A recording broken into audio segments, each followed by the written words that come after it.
What is going on, everybody? Today is the 4th of July, and you are watching the Daily AI Show live. And today we do have a bit of an American theme going on. We wanted to talk about American companies that are doing AI that are maybe flying a little under the radar, not necessarily because they're small or they haven't raised a significant amount of money, but just because probably they're just not in the common psyche of people talking about AI. Maybe we've mentioned them on the show, more than likely we haven't.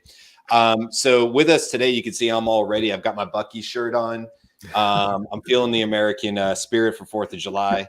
But while we're hanging out today, we got Beth, we have Junmi, we have Andy, we have Robert, and I'm Brian. And I say that we have Robert because we haven't had to have you in a little bit, Robert. So we're really happy to see you here on the 4th of July. Thanks for hanging out with us. I'm just breaking necks and cashing checks.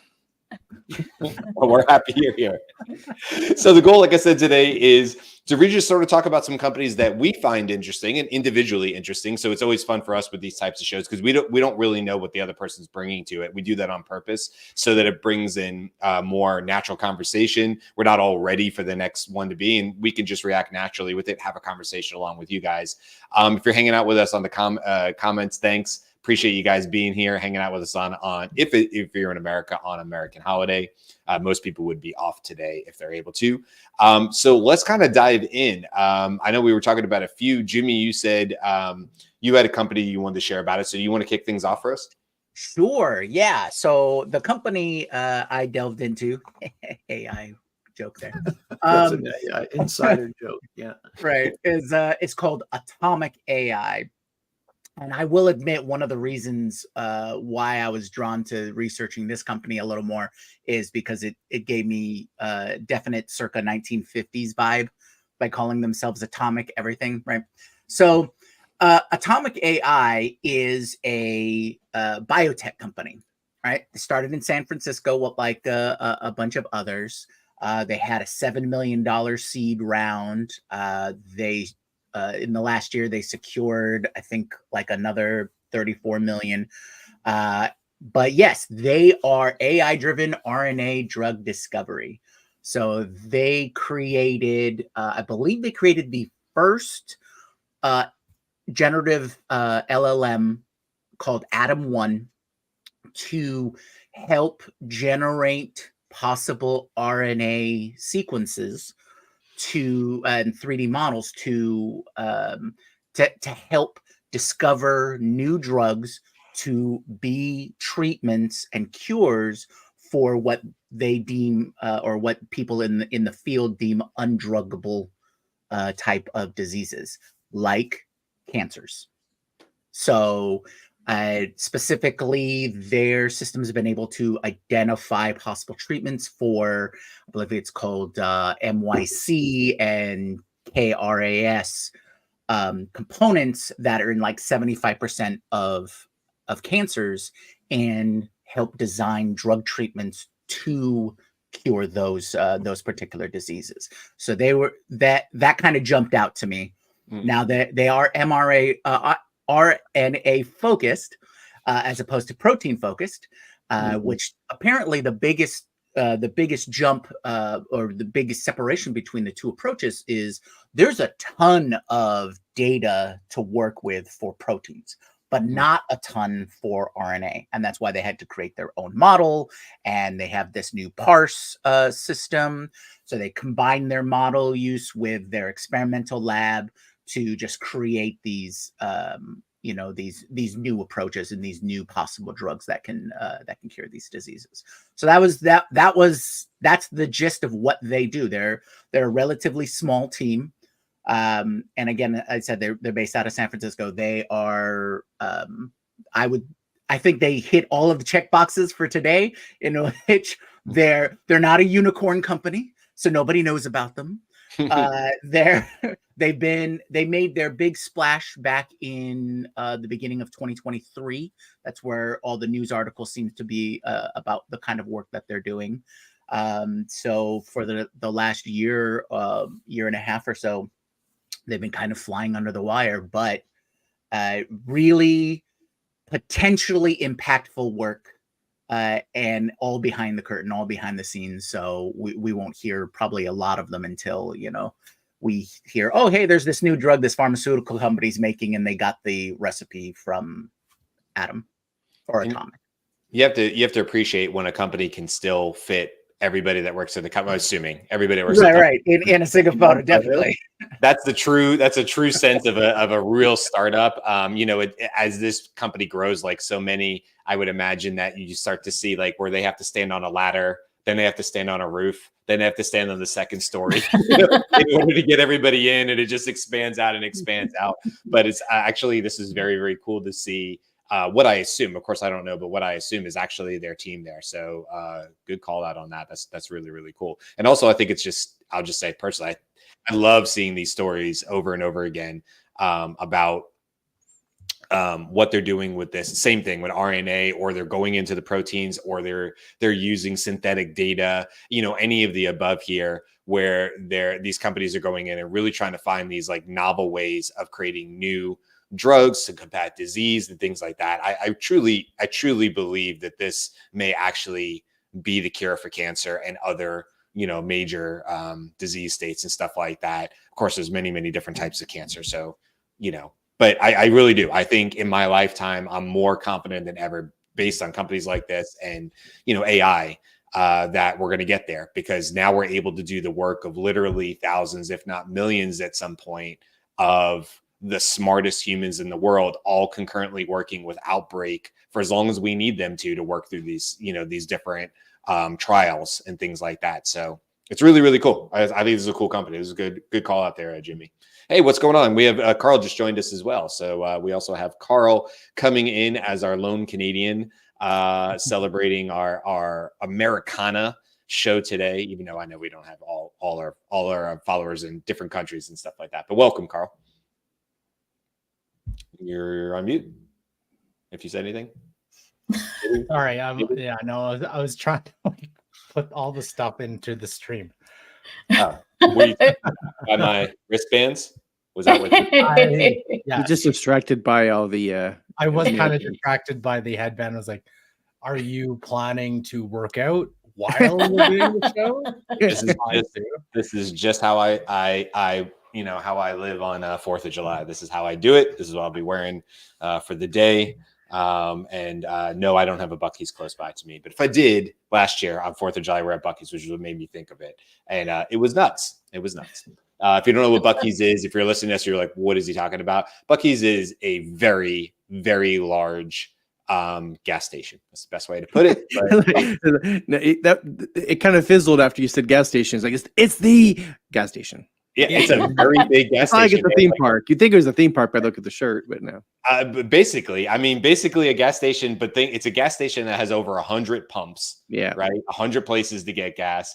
And I don't know how many square feet the inside of it is. But it looks more like a small Walmart inside the gas station than it does a gas station. So go check out Buc-ee's. It's BUC-EES. If you want to see the craziness that is Buc-ee's, it's a very American type thing. So it's very appropriate for today. I would love to go. It's just, isn't it only like in Texas? Or actually, not anymore. The largest one is actually Tennessee. They just launched the largest in Tennessee. Yep, Texas, Florida, Georgia. I've been to the one in Georgia, it's just south of Macon. Florida is getting like 2 or 3 of them, and the one's going in Ocala, which is about 2 hours north of me, about an hour and a half north of me. Texas is where it started, but they are expanding for sure. And as Robert just said, Tennessee as well. They're nuts. They're excessive, and they have we will. Andy, you're on mute, but yes. We can move on to other American companies, because Buc-ee's is, I'm sure, an American company, but I don't think they're doing it. They're probably using AI at one of their gas stations. Maybe I should dig into that to see if they fall into the. I don't know that Buc-ee's would be under the radar at this point, but maybe, I don't know. I'm certainly aware of them. Okay, let's move on. So Atomic AI was our first American company up. Andy, do you want to throw in the next one? Sure. Here we go. I'm going to show you this company, Anyscale. All right. So Anyscale is a company that honestly I had never heard of before I did a little research on this show. And and it's raised $260 million. And I want you just to look at the list of the companies that it's serving with its AI app deployment platform. So this is a very big player that's behind the scenes. It reminds me, and there's a theme to all the ones that I'm going to present today, which is, it reminds me of the Mad Max franchise, where there's all these characters on the surface, and then actually it's revealed that there's all this power and sewage related infrastructure underneath their home base, and those people down there actually have all the power because they control, you know, the actual flow of everything. And this is similar here. You know, literally Canva and OpenAI, Uber, Cohere, Spotify, all of these companies are using Anyscale. And I wanted to then just jump over to who is behind this, because it's relevant. This person that you see here in the middle, this is Ian Stoica. He's a co-founder of Anyscale, and he's also a professor of electrical engineering and computer sciences at UC Berkeley. And he's also historically the developer of the Apache Spark system, and he's the co-founder of Databricks. Databricks is another AI company that's really huge that we don't talk about at all. But this fellow, I'm getting the clear picture now, is behind a couple of these major infrastructure plays behind AI. And it's all kind of coming out of the UC Berkeley Center. And we don't hear from them much. We hear from like MIT companies and Stanford, et cetera. But UC Berkeley is a center of excellence for this as well. All right, I have others, but I'll stop there. So give me a sense though, Andy, what is the purpose of that product? Is it, I've read the kind of quick blurb, but what do they do exactly? Yeah, so Anyscale is basically a fully manageable compute platform for OpenAI. Like when they deliver their stuff to you, they're doing it through Anyscale. It does all the things that we talk about as the sort of the... is it like a UI kind of interface, like user interface? It does everything from, okay, it does hyperparameter tuning on the models. It does experiment management. It serves the application itself. It does training. It does orchestration of all the different components, explainability and observability. It's like a full featured console for everything that an AI company wants to deliver. It's an AI company that serves AI companies. Oh, it's kind of cool. That was worth some additional research. Along the lines of it, and correct me if I'm wrong, a good analogy would be a specific version of Google Cloud Platform or AWS, but for AI companies specifically. Yes, that's true. Yeah, they can scale you up to dynamically as a data center or hosting provider can, up to thousands or tens of thousands of GPUs as you operate. So you can see how, like, that's, I guess, where the Anyscale product name came from, is that really what they're doing is creating a platform that, you know, like on AWS, you can just click on a bunch of additional servers and your application's operation is supported. Interesting. Very cool. Beth, do you want to go next? Or you want me to go next? I am okay going next. My first company is Illicit Research with an E, not like racy research, but the idea of gathering information by eliciting research. So Illicit Research. It's out of Oakland, California, and basically what it does is do that across research paper research for academics, and people can use it for identifying patterns that are ripe for a deeper dive for a new research project. People can upload their own research paper and include it in an analysis across things, so you can sort of see where your paper stands. It's actually pretty inexpensive. It's $10 a month. And really anything that's going to target academics is likely to need to be inexpensive. And they've got an amazing free plan for people who are just curious and want to search papers. I think that what we're learning as we go deeper into AI is the ability to engage with the actual underlying research really helps inform our conversation and where we think AI is going, what we're looking at. I'm thinking about Robert, as we come up to our 1-year anniversary of the show. One of Robert's wish lists was like, let's do really deep discussions about AI papers. So that was one of the ones that stood out to me. I think this one's really cool because it, like you said, it's across many papers as opposed to just diving into one. And that really does make a difference, I'm sure. And also I'll be interested to see what Elicit's mode is here, because this is cool.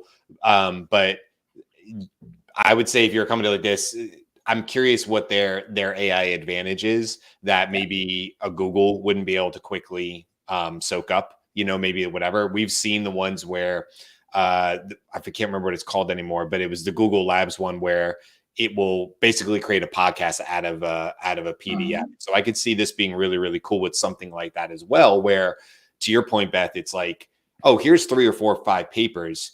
Okay, we individually do need some reason to try to, glean from them like the key points, but isn't the real secret sauce when we blend those together and we think about all the papers together. And so it'd be interesting to see where a company like Elicit goes, because I think this is really cool. But I always, anytime I see something like this, I worry and go, okay, are you creating a solution that can be gobbled up by like an OpenAI or a Google or something like that fairly easily? So in the last 5 minutes, Beth, I went ahead and did some quick use of that tool, and I find that it's really fun because if you're trying to win an online battle, between an argument you're having on TikTok with somebody, I mean, not that I'm having one right now, allegedly. But so I decided to Google, climate change scientific papers from the 1970s and 80s and what they said. It was interesting because I was able to, go in there and find what's it called when you're trying to find evidence to back your claim? It's like a fallacy. I forgot what it's called, but anyway, so I see this as going back to my point. I see this as because there's lots of ways that scientists have access to scientific research. They already have a mechanism for that, but this is the layman. This is allows kind of more approachability to the research papers is what I was getting at with my anecdote. But yeah, nice. I like it. Any thoughts before we move on? Now I want to go and research our birds real, right? Our what? Are birds real? If you're not in that rabbit hole, don't go. Okay. I can already tell I don't want to go there. Like immediately, I'm like, no. One that I'm happy to bring up here is Flawless. Now, here's why I like Flawless. They're not the only ones doing technology like this. They've been around for a few years here, but I'm going to call them an under the radar because they're really more they're working specifically with the movie industry and the music industry, but they're doing something I'll get to in a second that I think is really cool. Before I get to that, let's take a quick look. Now, I will warn you, I think in this first clip, there is some cursing because they're actually showing you that they're replacing the cursing, but it's just a little bit. I think we'll be okay here. So now we're stuck on this stupid tower in the middle of they curse nowhere. They take it out. Okay. And I don't blame you. And now we're stuck on this stupid freaking tower in the middle of freaking nowhere. Whoa. And it's all my fault.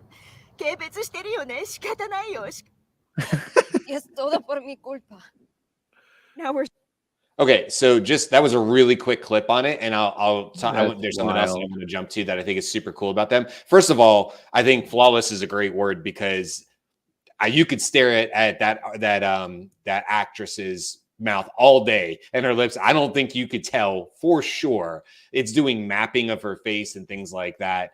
Yeah. Really, really flawless, I would say, in terms of doing translation, but also, as you saw there, taking what they were doing was they were taking a clip from a movie where it was rated R because of cursing and she was using the F word. They bleep that out and they replace it with freaking in order to make it a PG-13 movie. Of course, this is something that has to happen all the time. And I definitely would not know the difference if I was watching a movie. It wouldn't even occur to me that they had moved the words around. But of course, they can go bigger than this. What they're saying is like, this is a tool that they can use when there's a retake that has to happen after the fact that they say cut, or maybe the director is like, oh, based on this, that, and the other, we need to change this word because the story changed after the fact. And of course, that cuts way down on reshoots. But that's where it brings in this really cool thing called art.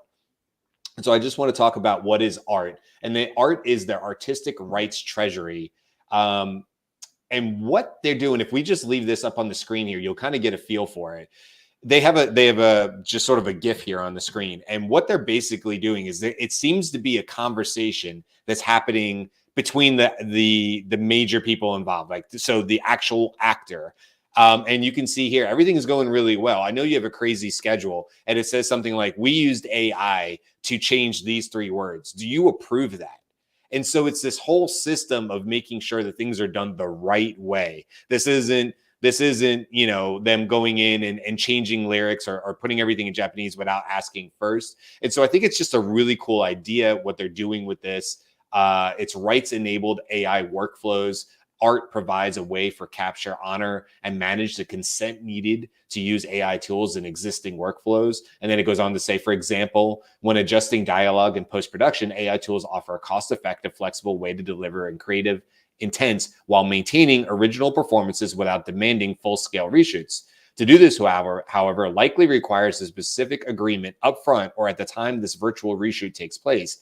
Handling this transparency creates the fairness and protection needed by both individual and corporate creators and rights holders. I just think this is super cool. We see lots of tools that are doing very cool things with, you know, video manipulation. We're seeing more and more of it. Runway we'll be talking about pretty soon. And of course, Sora and all these other ones where it's complete AI generation. We're also seeing where, you know, 11 Labs and other ones where you can dub to script now, you can dub and stuff. This is at another level. This is at that high industry level. And on Jimmy, if you're sort of in this world a little bit, you know, if you want to talk on this, but this isn't something I think we're going to play with on our phone right now. This technology is, I would assume, way too high for that. Mm-hmm. But it's very cool that they're doing it the right way, that they're starting with the end user in mind.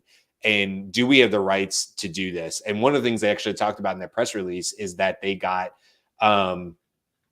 it's this one right here. Sorry, really quick. I'll bring it back up on screen. They acquired English-speaking distribution rights to Michel Gondry's director's Fortnite title, The Book of Solutions. Now, I don't know what that is, okay? But apparently it's very, very popular, but it's in French. And so they actually worked with the creator of the book, this guy, Michel Gondry, to get the rights. And they're partnering with another company called XYZ Films, which will help with distribution. And Flawless is going to change that. It's going to make it so it's dubbed in English, but with all the voices moving and stuff like that. But they did it with the consent because that's what the author of the book and the creator of the film wanted to do. So anyway, just super cool. But hey, Jimmy, do you have any thoughts on this? Yeah, I agree. This is a great approach. In what it looks like to me is they're trying to bridge the inevitable tidal wave of, you know, AI tools and AI influence in filmmaking, and so they're sort of threading the needle with this like you said, this art approach or their technology, the way that they are taking it from a rights management approach, identifying or even just creating precedent in this case, because there really isn't any. Not in this specific case. You know, there are likeness rights and things like that, but we really haven't established yet a baseline like digital right. And so they're just they've created a system that seems to address some of those issues. Like we're looking for authorization before we move forward. Then that means they have to have some sort of contract or setup so that they can do these kinds of changes. To what level of these changes can they do? Mm-hmm. It does seem from what they're showing there that they're concentrated on the keeping the integrity of the performance, as opposed to just making anybody say anything, Right. after the fact. So I'm sure a lot of it is to help keep their narrative of, hey, we're just a tool here to help adjust or fix things that you couldn't do at the time. Right? Mhm. We are a post editing, post processing, post production application or layer, and this is what we focus on. This is what we're going to do, and we're going to all do it, like you said, the right way.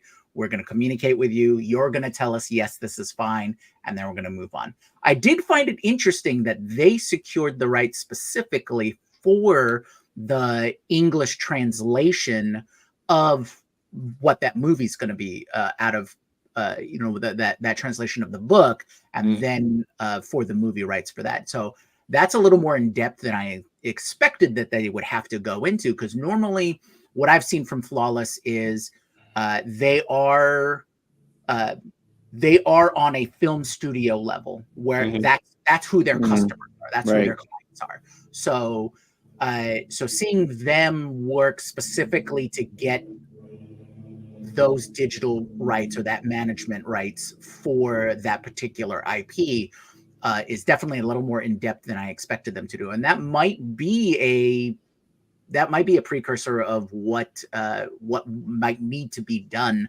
from the AI side of things, or they're just trying to make a larger play into the entire production of film. That's what I was going to say. It's like, they do this, they go ahead and do the work, and then they pitch it to Netflix. And this is obviously an already successful movie that was done. So there was already success, just it wasn't in the US per se.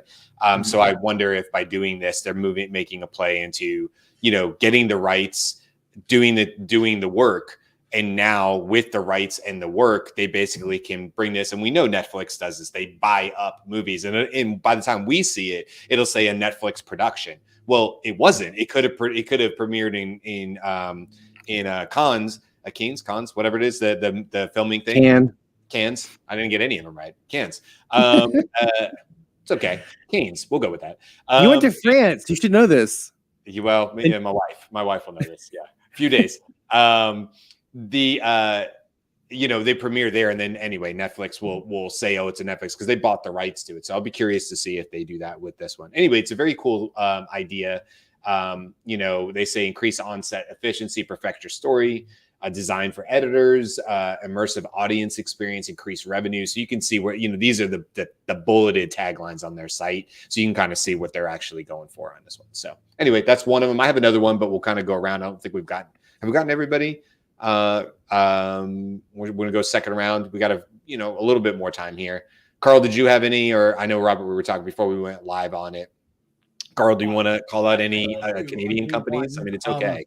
It has to be an American one, right? No, it could be. I mean, listen, what Canada Day was what, Monday? It's Independence Day. So the one that I've been following closely for a bit is Harvey AI. It is the one for legal and lawyers, and I think they just opened. I just saw in the New York Business Journal that they opened their first New York office, and they're trying to hire a bunch of lawyers too, which is kind of neat. Some of the things it does, it says it does, is it's trained on legal data. I'm not sure if it's using some of the bigger models or its own model. I'm not sure of that. It's multi-jurisdictional, so it's across different legal systems and jurisdictions worldwide. And supports a variety of legal practices, corporate law, litigations, trial, and so on. Does legal research. They tout complex reasoning, so it's supposed to handle extensive domain knowledge and capabilities. So I'm curious to see, it says anything from answering questions about complex litigation scenarios. So obviously, as the models get better, this gets better. And some of the things they do for so they do document analysis and drafting, contract analysis, workflow automation, multi-stage reasoning, firm-specific training. So law firms can obviously train it on their data. That makes sense. And then for like specific law firm support, I obviously I don't subscribe to this, so it'd be very interesting to see what specifically the product actually does, like what all the specific things that it can do. But it does say the whole bunch of from legal research to contract analysis. Now, here's the question I have for this, because they were trying to get a huge funding round in the 500, 600 million range. I think they're now asking in the 100 million range at a valuation of 1.5 billion. So they're looking for that. I think Google is one of their investors. So it'd be interesting to see how this moves forward. It goes forward in the future. And if a company like as the reasoning capabilities of the models get better, will something like this still exist?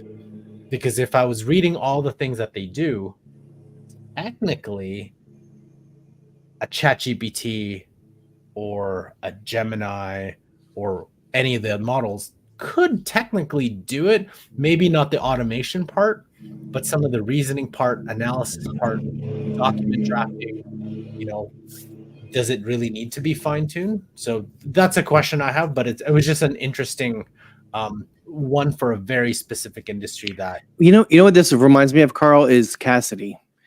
Is everybody familiar with that one? That's my one for American AI companies nobody's talking about. Maybe they are talking about, but Cassidy AI is pretty brilliant.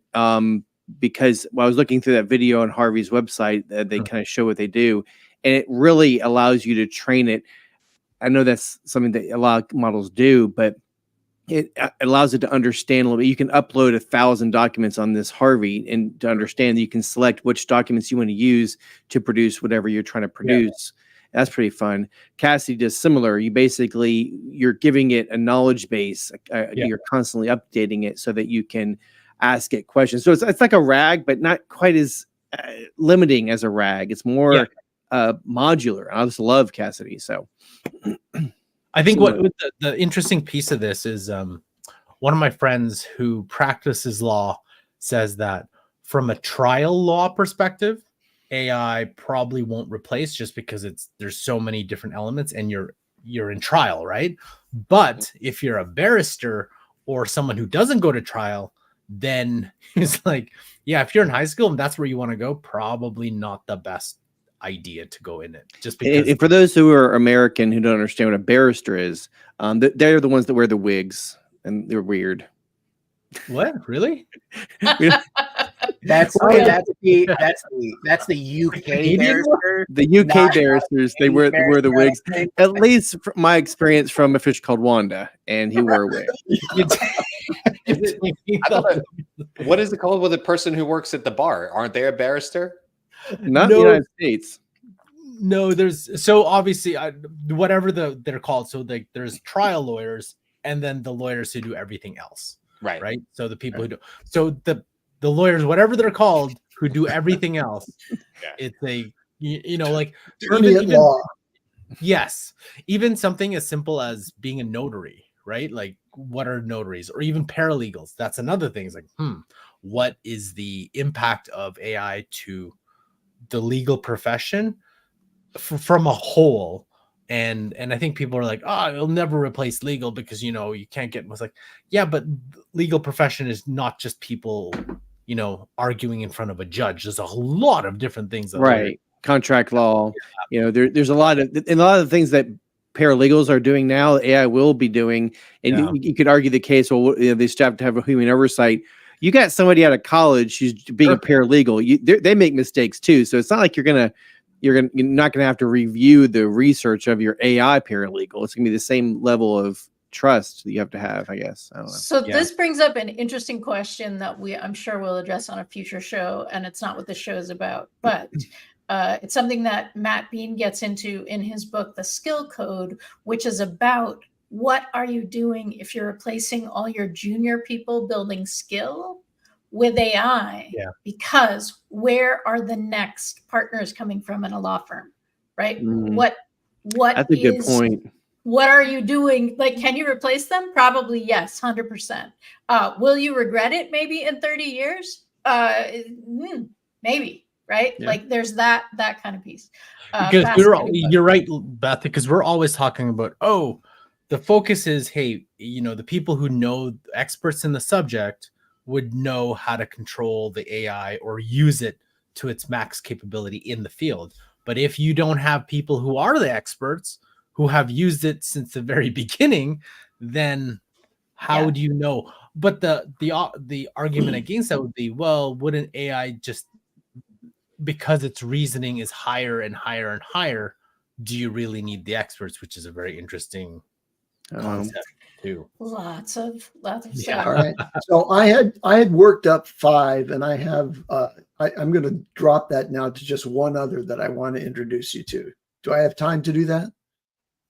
Yeah, of course. Yes. I got one more too. I Okay. wanted to hit you, but I'll do it quick. Okay. So let me introduce you to Assembly AI. So Assembly AI has raised a total of 115 million, and they are leaders in speech AI research with a focus on audio to text. So you see here's a list of the main things that they do, and they do speech to text, streaming speech to text, speech understanding, which includes things like down here, topic detection, entity detection, sentiment analysis. I love this one on streaming speech to text, which is really important to this conversational voice model. We've always said, okay, one of the tricks of conversation is, where's the intelligence to determine when you've really stopped with your point? And they have a great term for it here, end of utterance detection. I love that. Let's use that one again. I don't have that either. I tend to interrupt people all the time, so I don't understand the end of your utterance. So now you've never heard of Assembly AI, but look at who they are powering: Runway, Speechify, HeyGen, Writer. Apollo is huge.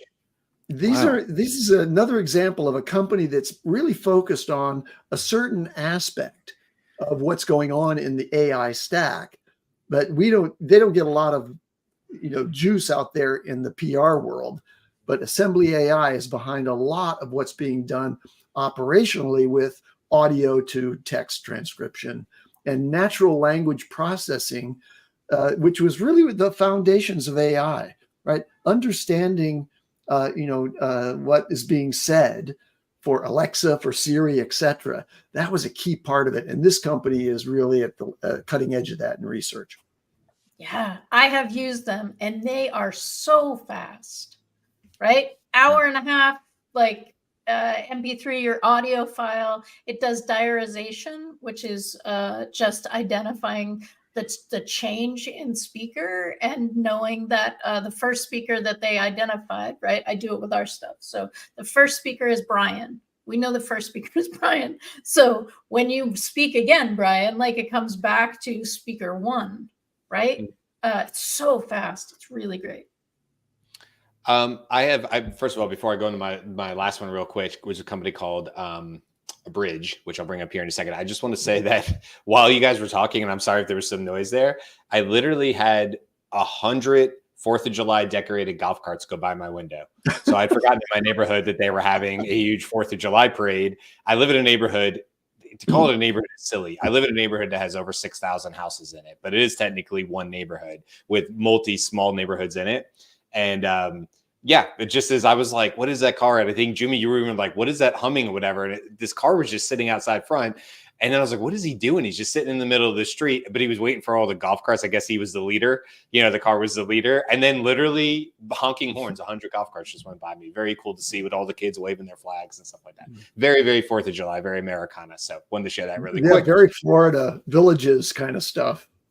Not as big as the Villages and not the Villages, but yes, it's Villages about 2 hours north of me. So not the Villages. I'm not old enough to live in the Villages, I believe. So let me at this last one real quick, or not last one, but the one I have at the stage. There we go. Oh, that's not the layout I wanted. A Bridge. So getting back into the healthcare space here a little bit, and actually kind of similar to some of the other companies we have talked about, where essentially we're looking for, efficiencies. We're looking for AI to help with processes that are happening 1,000 times a day across the world, but definitely across the US. And one of those obviously is doing writing medical notes, talking with patients, but then getting that transcribed in a way.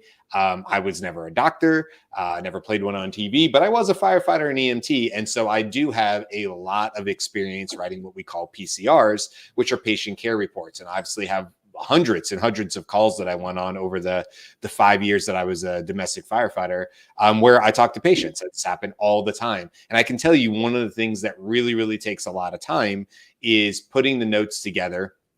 There's a little demo there. We'll talk about it a little more, but putting the notes together, making sure that they're accurate, making sure there's a transfer of command, essentially, if you will, from the EMT firefighter side to the amazing nurses and doctors, almost always nurses at the ER where we were bringing people. And as you can imagine, there's a lot going on there, especially if it's a very, very serious situation. I used to go into there's a hospital in Atlanta called Grady. If you're even around Atlanta, you would know Grady because it's like a level 1 trauma center.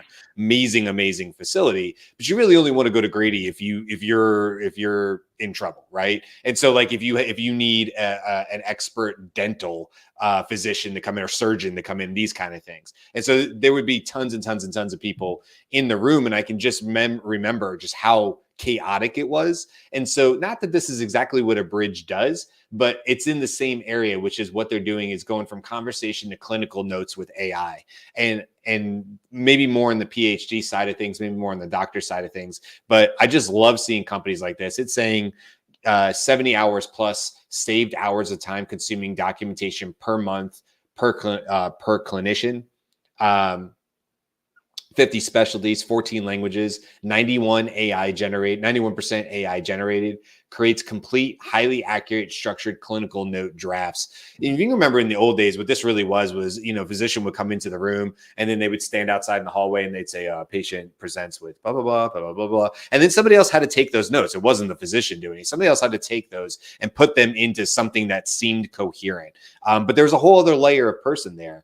Not that that's a bad thing, but now if we can bring AI into this, and companies like Abridge, who work directly with another company called Epic, so they're like it's sort of an add-on into it. I love seeing this. I hope that this trickles down. Maybe it already does exist. I've been out of firefighting for a bit, but obviously, if it gets down into the PCRs that I used to write, it probably wouldn't happen anymore. But they always said to me, like, I had a chief who said, "Hey, when you write a PCR, I don't care if it's 4 a.m. in the morning, make sure you write it so that it could stand up in court and you could read the PCR 7 years from now when it finally would get to court and understand what you did on this scene at 3 a.m. in the morning 7 years earlier," which is a tall task. But I always appreciated that because it talked about the necessity of really, really good documentation. And obviously that's really, really important here, especially for things where, patients are really sick or these need to hold up in court. So I just really love it. Just wanted to bring that up. I think it's a cool company. We'll have to see where they go with it, but hopefully it's a sign of things to come when it comes to really good documentation in the healthcare space. So I have one more quick one and an observation to make. My quick one is Bloomfield Robotics, which is bloomfield.ai. And it's a camera that you put on your farm vehicle. And it's kind of like the rewind idea or recall that Microsoft put out. Like, basically, it's taking frame by frame shots as you move your vehicle through your fields. They started with wineries, right? Which is why these examples are all wineries. But it's giving you, like, plant by plant, or what they refer to here as cluster by cluster for the grapes analysis from the sprout to the after you've harvested, right? So it's really going through and giving each section of a plant individualized LLM attention, right? So that you're able to really get down deep into increasing yields, catching things early, those sorts of things. And one of the things that I think is interesting is that a bunch of these under the radar, which is what we're talking about, are under the radar because we're not in the industries that use them, right? They might not be under the radar if we were wine growers. They might not be under the radar if we were lawyers, if we were people who needed to create documentation in terms of medical experience. So that's my observation. I find this really exciting. And then, finally here, just to wrap things up, Buc-ee's. Let's just make sure everybody knows how big Buc-ee's is. We were talking about this, Robert had a drop, but world's largest convenience store. The Luling store is the largest convenience store in the world with 75,593 square feet. That is a very large convenience store. There's a sort of an overview. I guess they also have the world's largest or longest car wash at 225 feet. I did not know that. I don't even remember there being a car wash at the one I went to. Maybe there wasn't. But that gives you sort of an overview of what a Buc-ee's. There's the building way back there in the background to it. So just thought I would share a little Buc-ee's here. Not exactly. What about an update on that company, Thumper? On Thumper? Oh yeah. Yeah, I listened. We're deep in negotiations at this point, and I'm contractually not allowed to talk as much about Thumper, but I am sure Thumper will be making a return visit to the show. But since, as you can imagine, since I started talking about Thumper and everything you could do, and of course I did the live demo. Google's not doing live demos, but I did a live demo and I showed you how valuable and how good it was. There was a lot of feedback from the show, obviously, as you can imagine. So I had a lot of people reaching out to me, and now we just got to make sure that we do things right and we scale appropriately and we get ready for that first Series A. So, but I appreciate you asking about it. Yeah, good. Under the radar. Under the radar. Truly under the radar. Some would say.